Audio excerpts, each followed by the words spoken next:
Hello, I'm George Liston Seay, and this is Dialogue, a program that explores the world of ideas and issues in national and international affairs, history, and culture. War has raged in Sudan since before that nation gained independence in 1956. It has claimed more than 2 million lives, and it is, in longevity and loss, one of the world's most destructive conflicts.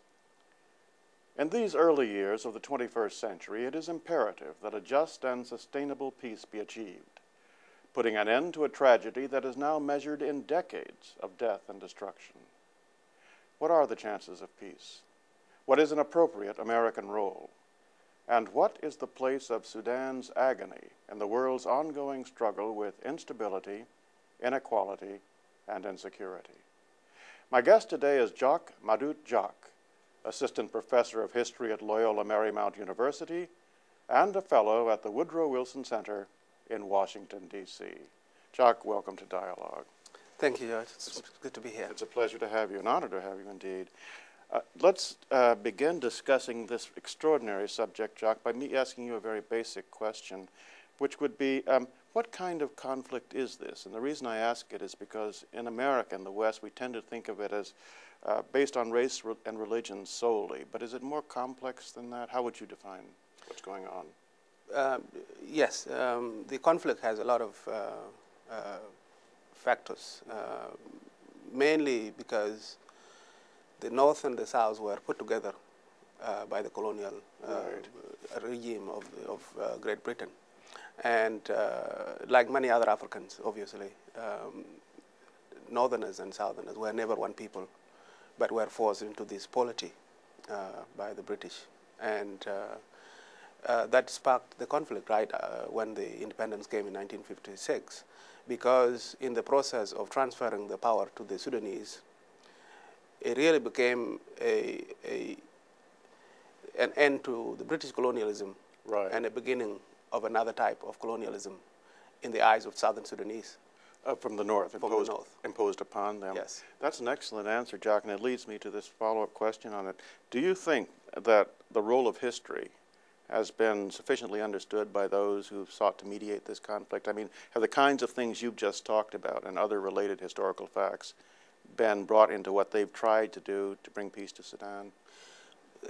Yes, they do have a great deal of understanding of the historical factors in this conflict, but there is very little they can do in terms of restoring what used to be before colonialism, because if you start doing that in the eyes of the mediators, especially the Western countries and other African countries, if you start reading history backwards, then you will have to do the same in all other countries in Africa. So it is not easy for anybody to say, well, let's put Sudan back to where it was before colonialism to restore justice to the people of Sudan. So there is a great deal of understanding, but the hands are tied back in the, for the mediators. That's an excellent point, because it makes me understand something I think you've said, that the Sudanese conflict can also be understood in many ways as kind of a microcosm of what Africa faces. And this is just one aspect of it, isn't it? Absolutely. I mean, Sudan, as I said, is made up of people who had no share at history. The Northerners and the Southerners. The Northerners having become Arabized and Islamized, and Southerners looking to the rest of Africa for affinity. It's become a state that is so polarized. As in the words of one Sudanese, we are like railway tracks. Railway tracks. Yeah, we go parallel, and if we ever meet, we go that way.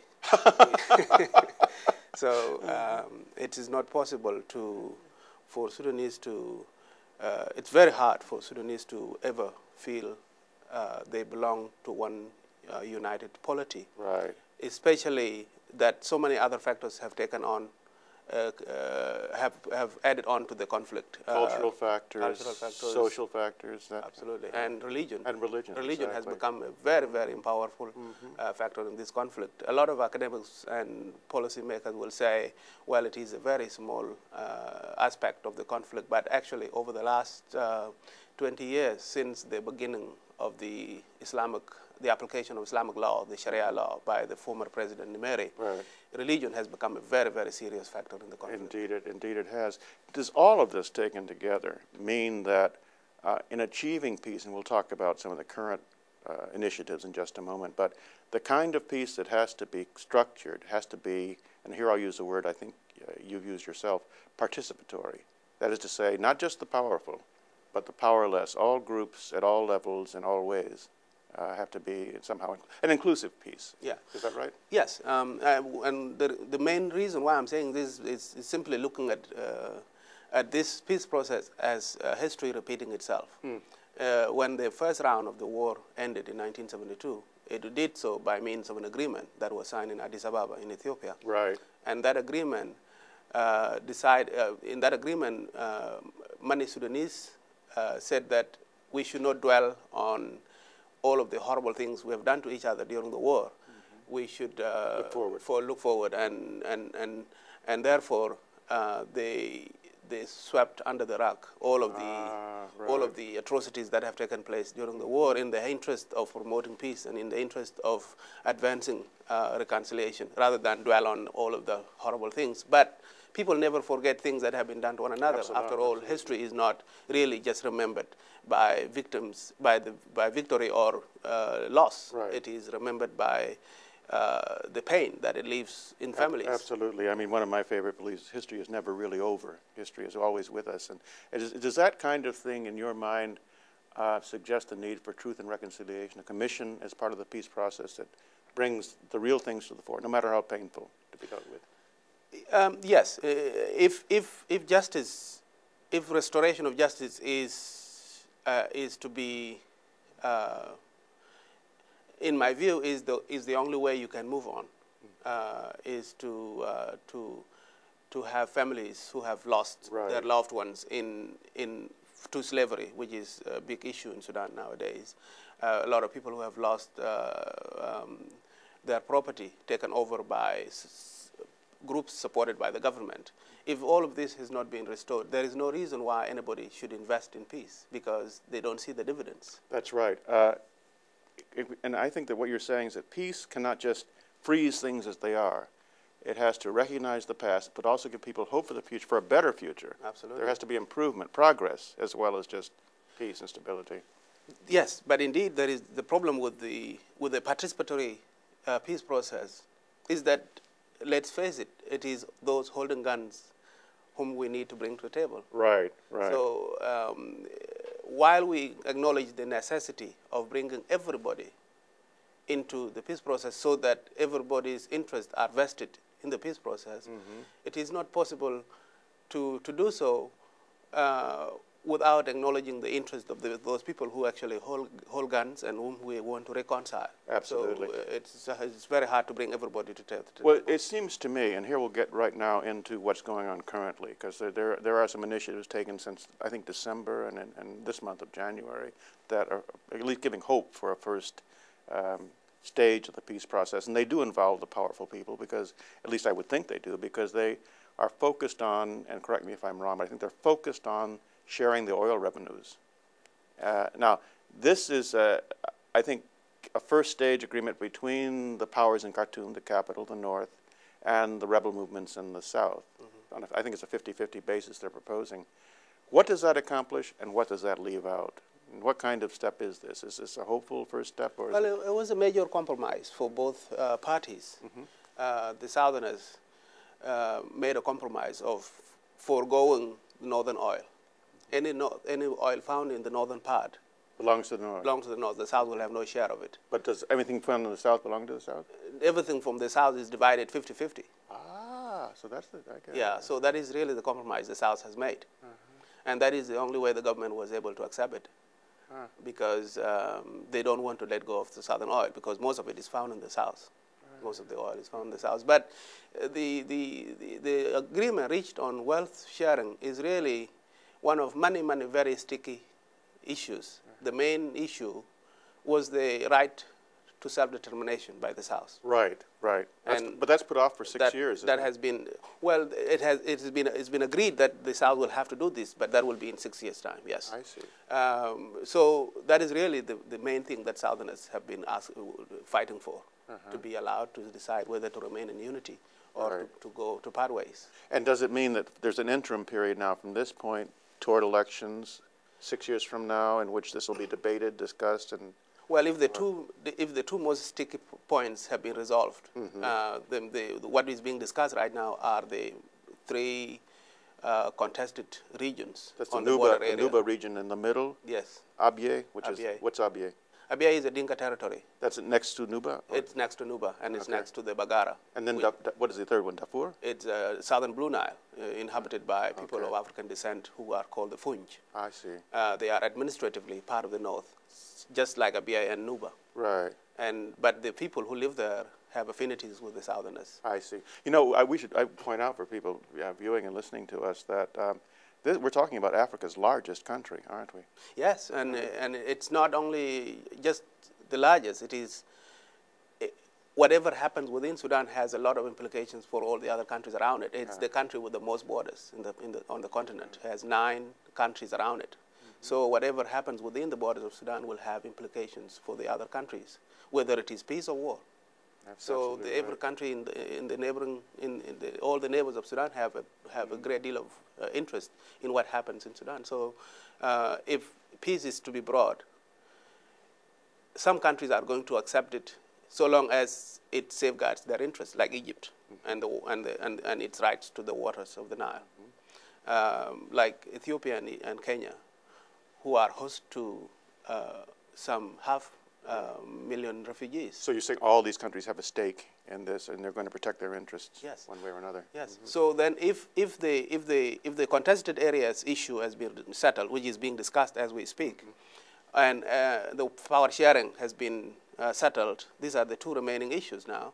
Once you have done those, then you sign a comprehensive agreement. I see. And you have a pre-entry period of 6 months to arrange for repatriation of refugees, to set up development projects, and so forth and so on. And then the interim period begins. Then the interim period begins, 6 months from the point of signing. You know, and then in that interim period, you mentioned that you use this word, and I'd like to bring it up right now, because there are a number of things that can derail, use a railroad metaphor here, the process. And one of them is maybe the refugee issue. I mean, this is a lot of people. There are 5 million, I understand, refugees. And presumably most, if not all of them, would want to come back. And I would think just the resettlement of that vast population, you know, many who have developed other lives really in other places, is a major thing. It is definitely a very serious undertaking to try to get them back to their areas. Just to correct you a little bit, refugees in the classical UNHCR sense, there's about 500,000 of them. Those who are in the neighboring countries. Okay. The rest of 4.7 million are expatriates. Are internally displaced. Internally displaced. They are displaced from the south to other areas of the country. I see. And they will definitely want to go back immediately as soon as the peace is signed, because they live lives of hardship in the north. Right. And they are totally neglected by the government. In fact, even officially deprived of access to humanitarian aid and they're all going to want to go back to the south, and that is going to be a serious issue. The government itself I don't think it will have immediate resources to do the resettlement, to do the repatriation and rehabilitation. Right. The government is not going to have a lot of resources to restore all the basic services that these people will need in order to settle back in their homes, because they lost their assets, they lost their homes. Absolutely. Well, that's something I would think the world community really has to help on. Yes, indeed. I think there is all of the mediators and donor countries that have supported the humanitarian activities in Sudan for the last 20 years have a plan to hold a meeting, a conference called the Donor Conference. It will be held in Norway to not only see what are the immediate needs, but to see who is going to pay for all these services. Now, let me throw a monkey wrench into all of this, which you well know about, though, because everything we're talking about, as I understand it, though, does not concern the region of Darfur, which is another conflict within Sudan, which is raging and very intense, and could conceivably get much worse. Yes. Or we would hope much better, but could get much worse. Well, because of issues like the conflict in Darfur, that is why there is so much demand for a participatory, wider-based system of negotiation. Darfur is on the west? It's on the west side. Okay. Darfur is one of the marginalized regions. It is almost like the South in terms of development. It does not have a lot of infrastructure. Currently, it has been stigmatized by the government as an area that is harboring dissent and harboring anti-government elements. And so instead of try to settle that conflict, the government has decided to respond in a military way. I see. And by militarizing, even more militarizing the conflict, it has caused a lot more dissent. It's a no-brainer. It's a no-brainer. Yeah, it's a spiral, too, if I say so myself. You know, it's going to lead to a predictable outcome. Absolutely. I mean, what happened to winning hearts and minds? Well said, sir. Yeah. You know, it's a fascinating aspect, Jok, of what's been going on. And here I'm referring to something that you wrote, actually, that I was very, very much taken by. That in this whole process of reaching the agreements that have been reached, obviously, representatives of the rebel groups in the South were in Khartoum and negotiating and talking. And the real point that struck me as extraordinary and fascinating is the reception they got. It seemed to be, if I got you correct, very welcoming. And when I read that, I said, aha, and that's interesting. And I was also mindful that we're talking about a population throughout the country that's very young. So my question is, can it be that particularly the young people of Sudan see in the peace process more than just peace, but the prospects of modernization, of really reforming society in ways that are especially important to them? Indeed. I mean, you have to remember that there are 2 million Southerners in Khartoum. So many of those people who came out to receive the SPLA delegation were Southerners. But Northerners are also very tired of war. And so especially the younger generation, as you say, who are not Islamic zealots, who are not fanatics, who are not hating the West, who are easily interested in what global market has to offer. Right. So these are the forces that the government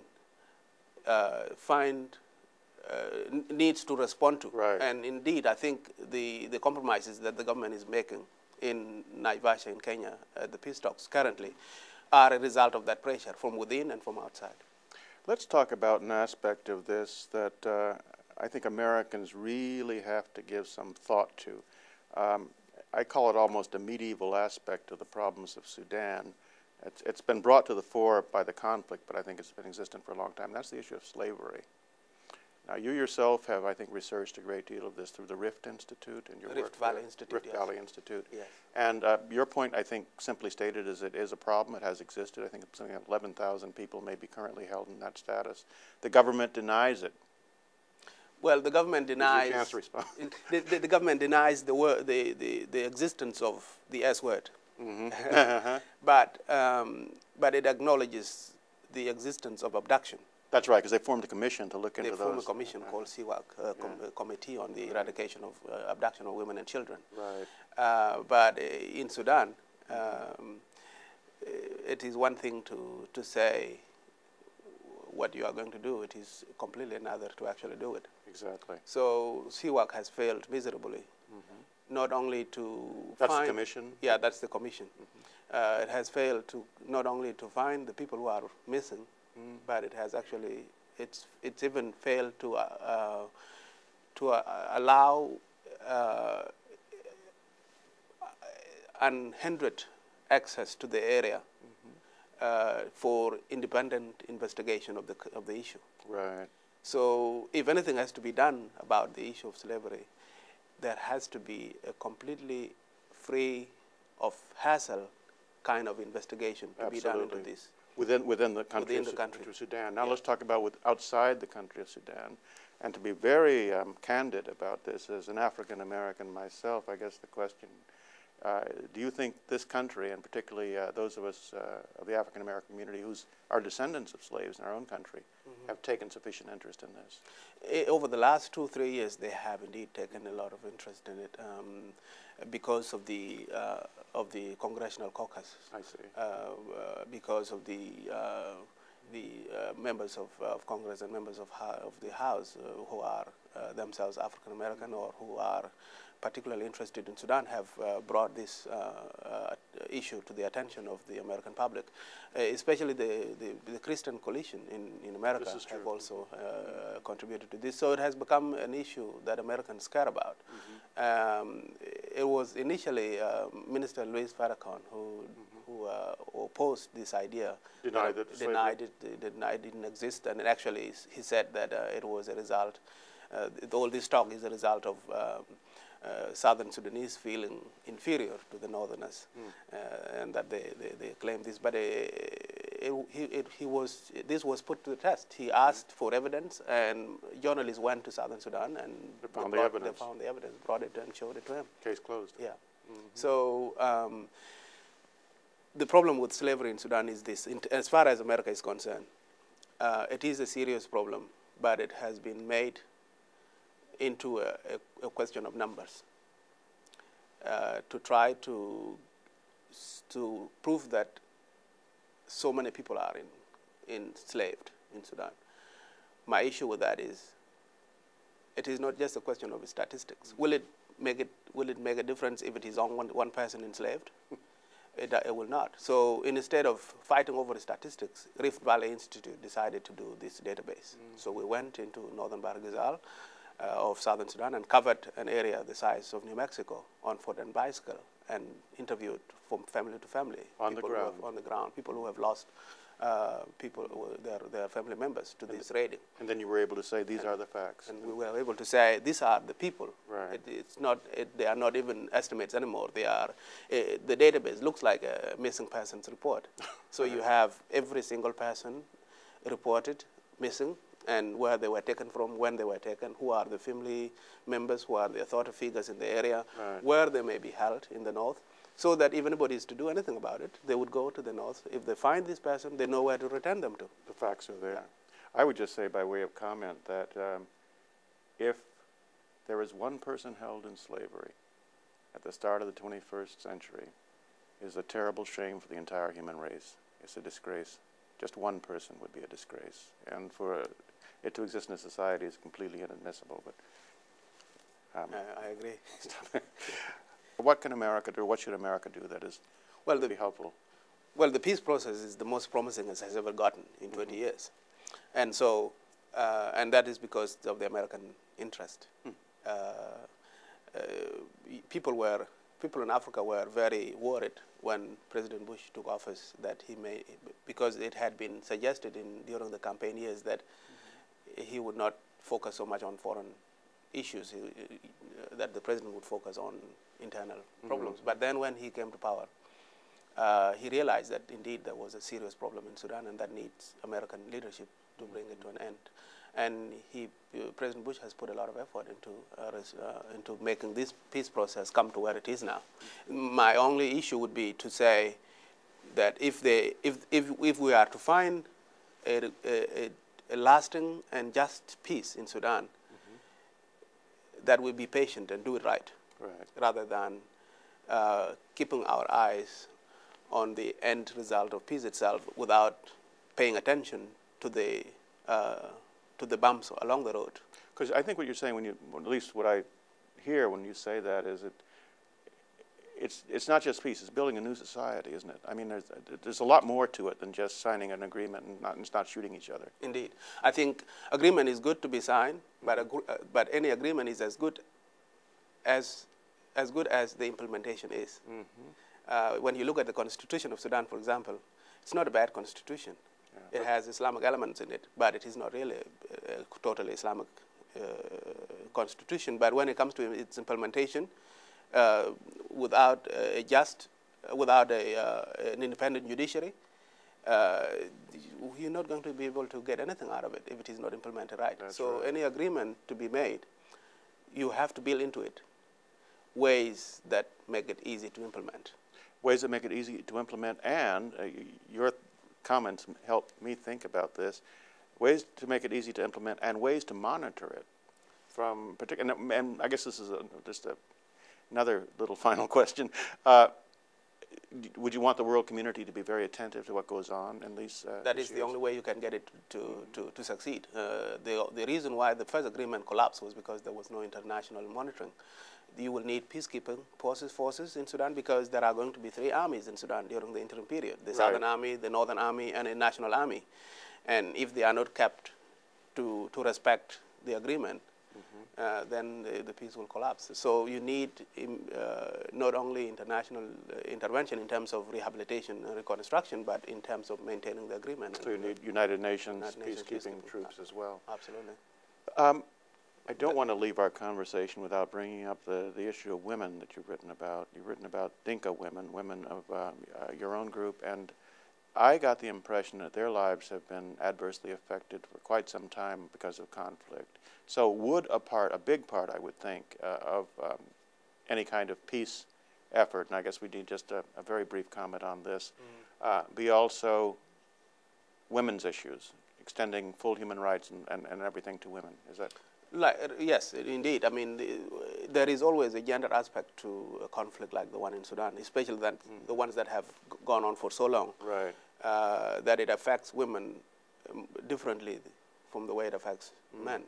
Women in Sudan have both gotten a glimpse of power in terms of being responsible for their families while the men are fighting. But at the same time, women have become tools with which warring parties fight the war. So what we have to do now is recognize that they should have the right and the privilege to exercise their power and fully within society. Like any other civil society group, there are a lot of women's groups that need to be empowered, that needs to be trained, that needs to be brought into the peace process to build into the agreement things that will safeguard against the return of women to their earlier old status.